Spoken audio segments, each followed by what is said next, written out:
pẹ̀lú bí ètò ìdìbò gómìnà ìpínlẹ̀ Ọ̀ṣun bó ṣe ti ń sún mọ́lé tó jẹ́ pé kùrùkẹrẹ ó ti bẹ̀rẹ̀ báyìí tó sì jẹ́ pé àwọn ẹgbẹ́ òṣèlú tó lẹ́nu jù tó lórúkọ jù ni wọ́n ti fa àwọn olùdíje wọn sílẹ̀. Níṣe ní ìṣẹ̀lẹ̀ kan máa ṣẹlẹ̀ lọ́sẹ̀ tó kọjá èyí tí ó fariwo ńlá nígbà tí ìyàwó Àtaọjà ti ìlú Òṣogbo ọba Jimoh Oyètúnjí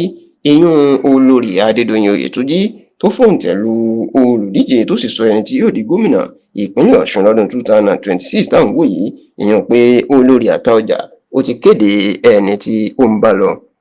nínú ètò ìdìbò gómìnà ìpínlẹ̀ Ọ̀ṣun ọdún 2026.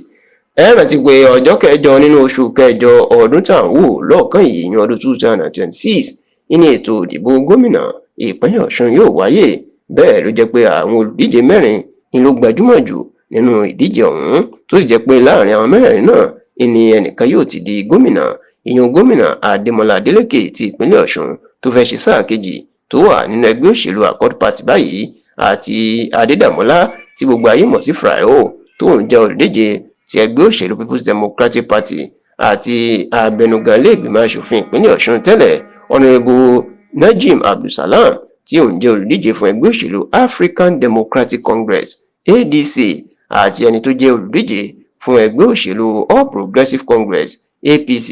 ìyún Aṣíwájú Munirudeen Bọ́lá Oyèbámíjí, ẹni tí àwọn tiẹ̀ ẹ̀tọ́ tó máa ń pè sí ní àǹbọ̀. Ní báyìí níṣe ni agbo òṣèlú ìpínlẹ̀ Ọ̀ṣun ló mà ti gbóná janjan tó jẹ́ pé gbogbo àwọn tá a kà yìí iná ti ń ṣiṣẹ́ ìta gbangba àti iṣẹ́ abẹ́lẹ̀ lórí bí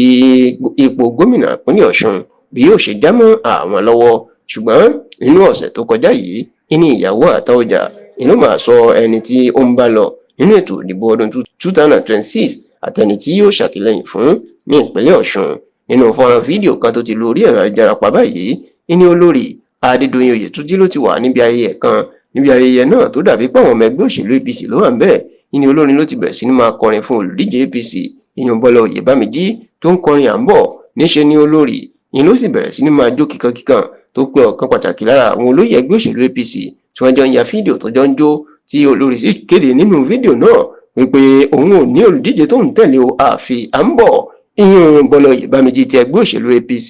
Ó ní ẹ̀yìn Bọ́lá Oyèbámíjí lòun wà o àti gbogbo gómìnà ìpínlẹ̀ Ọ̀ṣun ẹni tí àwọn yóò ṣàtìlẹ́yìn fún láti dì lọ́dún tó ń bọ̀ ó ní Bọ́lá Oyèbámíjí ti ẹgbẹ́ òṣèlú APC. Bó tilẹ̀ jẹ́ pé níṣe ni ariwo àti awuyewuye ńlá jáde lórí ọ̀rọ̀ olórí Adédoyin Oyètúnjí yìí, ṣùgbọ́n tí ó jẹ́ pé kábíyèsí Àtaọjà l'Óṣogbo ọba Jimoh Oyètúnjí kò tí ì sọ̀rọ̀ lórí ẹ̀. Tọ́pọ̀ àwọn èèyàn sì ń sọ pé tí olórí Adédoyin Oyètúnjí ló sọ yẹn o, kì í ṣe pé Àtaọjà mọ̀ sí i, àti pé òfin democracy fààyè gba ẹnìkọ̀ọ̀kan láàyè láti tẹ̀lé ẹni tó bá wù ní olùdíje tó bá wù.